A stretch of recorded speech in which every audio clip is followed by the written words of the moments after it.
Hello beautiful ladies, ఎలా ఉన్నారు అందరూ? ఈరోజు మనమైతే పిల్లలకి ఇష్టమైన చాకోస్ అది హెల్తీగా ఎలా చేయాలో ఈరోజు మన వీడియోలో చూసి నేర్చుకుందాం రండి.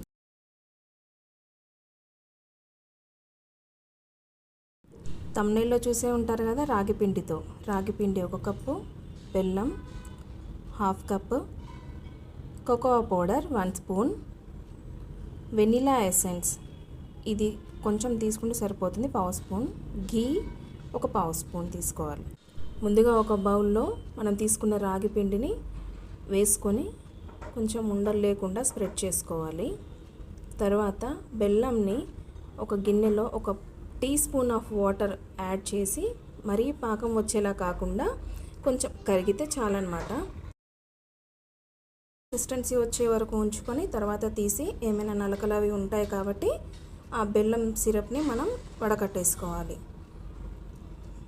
అలా వడకట్టుకున్నప్పుడు అందులో నలకలు ఏమైనా చెత్త ఉన్నా కూడా అది సెపరేట్ అయిపోతుంది. చూడండి, ఇలా వస్తుంది లాస్ట్కి మనకి ఆ బెల్లం సిరప్ అనేది.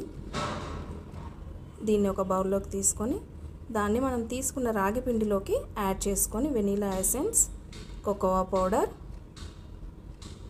అన్నీ పిండికి బాగా పట్టేలాగా గడ్డలు కట్టకుండా ఇట్లా చేతితో వేళ్ళతో నలుపుకుంటూ కలిపేసుకోవాలి. దీనికి కొంచెం వాటర్ కొద్దిగా యాడ్ చేస్తూ కలపాలన్నమాట. ఇష్టం ఉన్న వాళ్ళు పాలు కూడా యాడ్ చేసుకోవచ్చు. పాలు యాడ్ చేస్తే ఎక్కువ రోజులు ఈ చాకోస్ అనేవి నిల్వ ఉండవు కాబట్టి వాటర్ యాడ్ చేస్తూ కలపాలి. ఈ పిండి ఎంత ఎక్కువ కలుపుకుంటే అంత కొంచెం జిగురుగా షైనీ కన్సిస్టెన్సీతో ముద్దగా వస్తుందన్నమాట. అంటే స్ప్రెడ్ చేస్తున్న కొద్దీ అది మనకి ఈజీగా మూవ్ అవుతుంది రోల్ చేయడానికి. తర్వాత ఇలా బాగా కలుపుకోవాలి. వేళ్ళతో చూపిస్తున్నాను కదా, ఇలా మనం అలా ఉండలు చుట్టుకుంటున్నప్పుడు ఎక్కడ కూడా క్రాక్స్ రాకుండా చూసుకోవాలన్నమాట. ఇంకా కొంచెం కలపాలి. ఇది చాలా స్మూత్ స్ట్రక్చర్ వచ్చేలాగా కలుపుకోవాలి. దీన్ని ఇలా కలుపుకున్న పిండిని మనం సపరేట్ బాల్స్ లాగా చేసుకోవాలి. చిన్న బాల్స్ లాగా చేసుకోవాలన్నమాట. ఇలా చేసుకున్న తర్వాత ఒక పిండి ముద్దను చేతిలోకి తీసుకొని ఇలా పొడవుగా మనం పిల్లలు ఆడుకుంటారు చూసారా, అలా చేసి ఇలా చేసేటప్పుడు ఆయిల్ రాసుకోండి. చేతికి అంటుకోకుండా ఉంటుంది. ఇలా పొడవుగా చేసుకొని నైఫ్ హెల్ప్తో చిన్న ముక్కలుగా కట్ చేసుకోవాలి.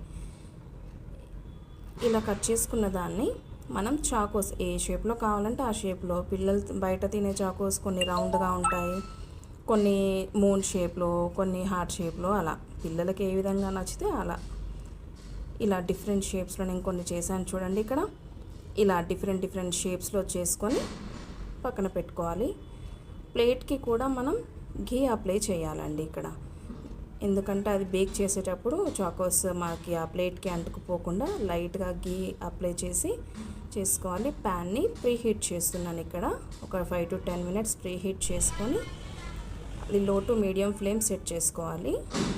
ఈ ప్యాన్లో మనం చాకోస్ తీసుకొని అందులో సెట్ చేసుకొని మూత పెట్టేసి ఒక 20 to 25 minutes సరిపోతుందండి. 20 to 25 minutes లో ఫ్లేమ్లో బేక్ చేయాలి. అవి బేక్ అయ్యేలోపు రిమైనింగ్ మనకి పిండి ముద్దలు ఉన్నాయి కదా, వాటిని రిమైనింగ్ చాకోస్ లాగా మార్చుకోవాలి. అన్నీ ఒకటే షేప్లో ఉంటే బోరింగ్ వస్తుంది పిల్లలకి. ఇక్కడ మీకు పిజ్జా కట్టర్ ఉంటే దాంతో మీరు ఈ కట్ చేసుకోవచ్చు. చూడండి, ఇవి బేక్ అయిపోయాయి. ఇలా రెడీ అయిన చాకోస్ని పిల్లలు స్కూల్ నుండి రాగానే వేడి పాలతో సర్వ్ చేసుకుంటే ఆరోగ్యానికి ఆరోగ్యం, వాళ్ళు ఆరోగ్యంగా ఉంటే మనకి కదా. మరి మనకు కావాల్సింది మరిన్ని హెల్దీ రెసిపీస్ కోసం మన ఇంటి వంట ఛానల్ని సబ్స్క్రైబ్ చేసుకోండి, లైక్ చేయడం మర్చిపోవద్దు, and me friends and family మెంబర్స్తో కూడా ఈ రెసిపీని షేర్ చేసుకోండి. ఇంకా ఈ రెసిపీ ఎలా ఉందో మీ అమూల్యమైన అభిప్రాయాల్ని కామెంట్ బాక్స్లో తప్పక తెలపండి. బాయ్.